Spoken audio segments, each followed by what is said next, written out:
for example, you can make your anxiety work against you or for you.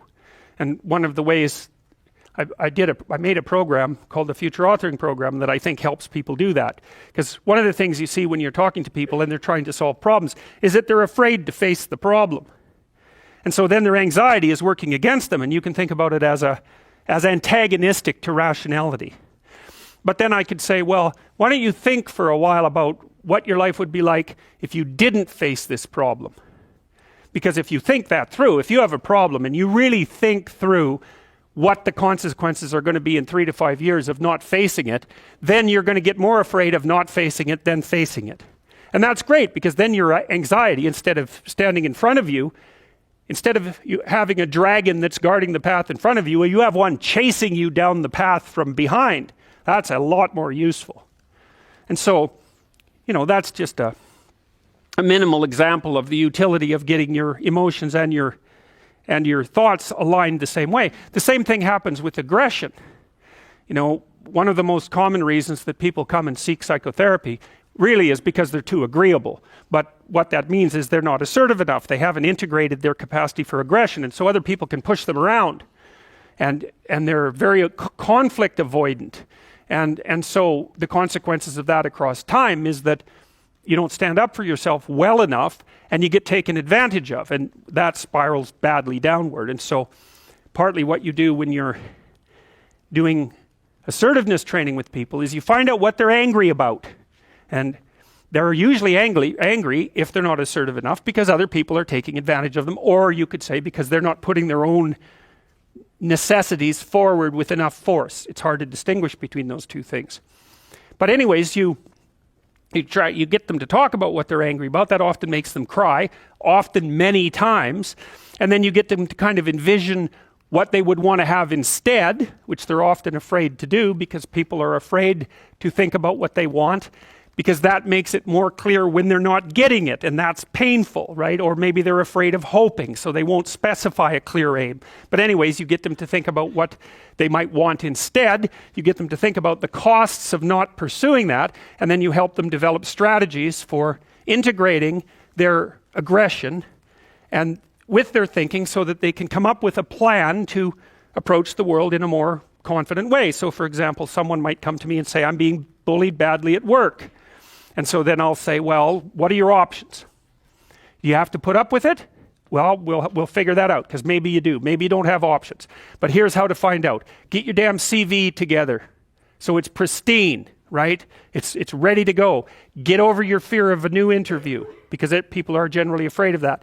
Get over your fear of applying for a new job. Start thinking about what it would mean to have a different job. Start thinking about what it would mean to have a better job even, because maybe your fear is just making you stuck here. But I can tell you one thing, if someone's picking on you at work and you don't have options, you lose.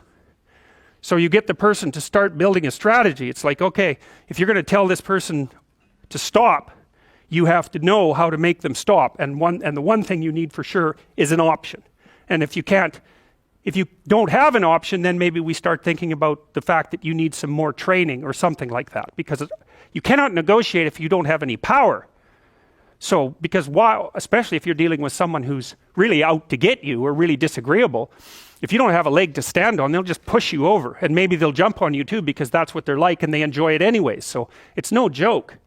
So you put your options behind you, and then you start to think about strategy. So I tell people, look, if you're being harassed at work, you document it every time it happens and you write it down. So you've got like 20 stories about it, and it's fully documented. And then you go confront the person at some point, but with at least 3 pieces of evidence.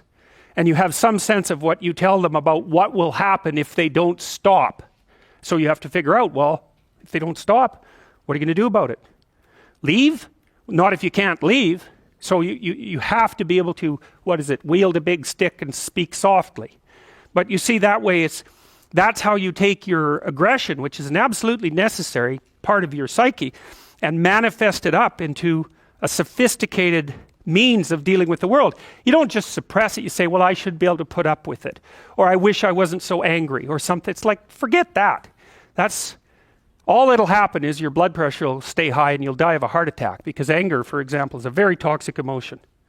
And it does cause heart damage over time. It's the only emotion that we really know that's been linked to things like cardiovascular risk. And anger is toxic because it's like you're driving a car, you're stepping on the gas and pushing on the brake at the same time, because anger tells you to run away and to attack at the same time, because you don't know what's going to happen. And so it really amps up the physiological demand on your body.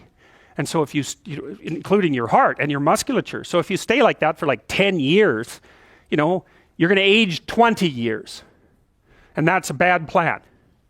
So you take your underground emotions and you integrate them into a sophisticated reality.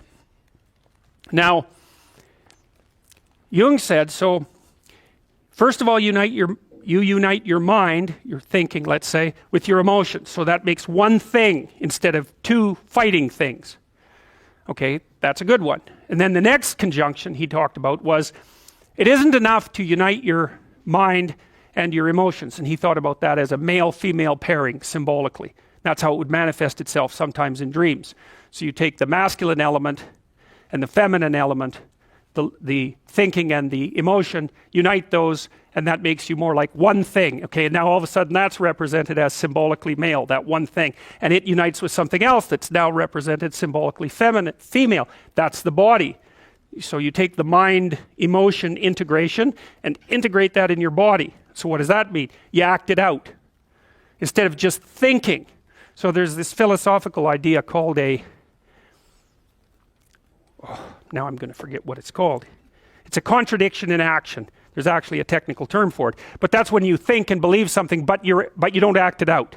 And so that means there's a dissociation in you somehow between your abstract representations and what you manifest in action. Well, that's another form of discontinuity that isn't doing you any good. The driver's going one way and the car's going the other, and you won't even be able to understand yourself if you do that. But even more, you're not putting your principles into practice. So you're dissociated, your being is dissociated. So once you get your mind and your emotions working together, then the next thing to do is to act that out consistently. So that was the second conjunction as far as Jung was concerned. And then the third one was, this is the tough one, and this is the one that's related to phenomenology. You erase the distinction between yourself and the world. Okay. That's a tough one. So imagine you're dealing with someone who's hoarding. Now, people who are hoarding are often older or neurologically damaged, or they have obsessive compulsive disorder. But then you walk into their house and there's like 10,000 things in their house. There's maybe 100 boxes, and you open up a box, and in the box there's some pens and some old passports and some checks and their collection of silver dollars and some hypodermic needles and some dust and a dead mouse and there's boxes and boxes and boxes like that in the house. It's absolute chaos in there. Absolute chaos, not order, chaos. And then you think, is that their house or is that their being? Is that their mind? And the answer is, there's no difference. There's no difference. So, I could say, well, if you want to organize your psyche, you could start by organizing your room. If that would be easier, because maybe you're a more concrete person and you need something concrete to do. So you go clean up under your bed and you make your bed and you organize the papers on your desk and you think, well, just exactly what are you organizing? Are you organizing the objective world, or are you objecting your field, or are you organizing your field of being, like your field of total experience? And Jung believed that, and I think there's a Buddhist doctrine that's sort of nested in there, that at the highest level of psychological integration, there's no difference between you and what you experience. Now you think, well, I can't control everything I experience, but that's no objection, because you can't control yourself anyway. So the mere fact that you can't extend control over everything you experience is no argument against the idea that you should still treat that as an extension of yourself. So you could say, well, let's say you have a long-standing feud with your brother. Well, is that a psychological problem? Is that him? Is it a problem in the objective world, or is it a problem in your field of being?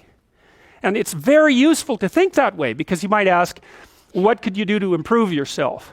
Well, let's step one step backwards. The first question might be, why should you even bother improving yourself?